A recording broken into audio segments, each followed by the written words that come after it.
اعوذ باللہ من الشیطان الرجیم بسم اللہ الرحمن الرحیم وَكَأَيِّن مِّنْ آیَةٍ فِي السَّمَاوَاتِ وَالْأَرْضِ يَمُرُّونَ عَلَيْهَا وَهُمْ عَنْهَا مُعْرِضُونَ۔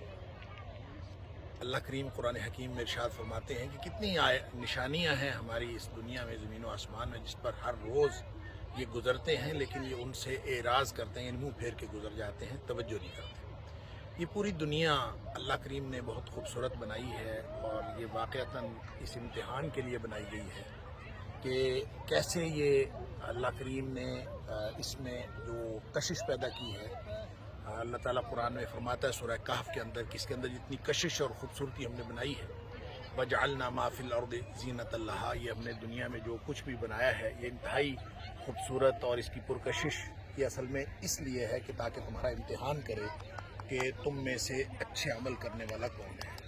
گویا اس کی طرف غور کریں گے تو اللہ تعالیٰ کی وحدانیت، اللہ تعالیٰ کی توحید کے مظاہر ہیں۔ اگر غور نہ کریں تو پھر یہ ساری دنیا صرف اور صرف انجوائمنٹ ہے، اس کے علاوہ کچھ نہیں۔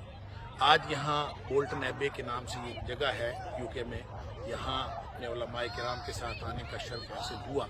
ہم یہاں ایک آؤٹنگ کے لیے آئے تھے لیکن یہاں آ کے پتہ چلا کہ کوئی مقامی چھٹی ہے، اس کی وجہ سے بہت رش ہے یہاں پہ، بہت ساری دنیا آئی ہوئی ہے، لیکن شاید اللہ کی نشانیوں کی طرف غور کرنے والے بہت کم ہیں۔ اور اللہ تعالیٰ نے جو قرآن میں بار بار سوالات فرمائے ہیں کہ ان کو دیکھو، آسمان کو دیکھو، زمین کو دیکھو، دریاؤں کو دیکھو، اور پھر درختوں کو اور ہرے بھرے کھیت کھلیان کو دیکھو، تو اللہ تعالیٰ کی توحید کی طرف جانے کے لیے یہ بہت سادہ اور واضح راستہ ہے۔ شاید آج اس پر غور و فکر کرنے والے بہت کم ہیں۔ اللہ تعالیٰ مجھے اور آپ کو، ہم سب کو اس کائنات میں، اس جو دنیا عرضی ہے اس پر غور و فکر کرتے ہوئے اللہ کریم کی وحدانیت اور توحید کی طرف جانے کی توفیق عطا فرمائے۔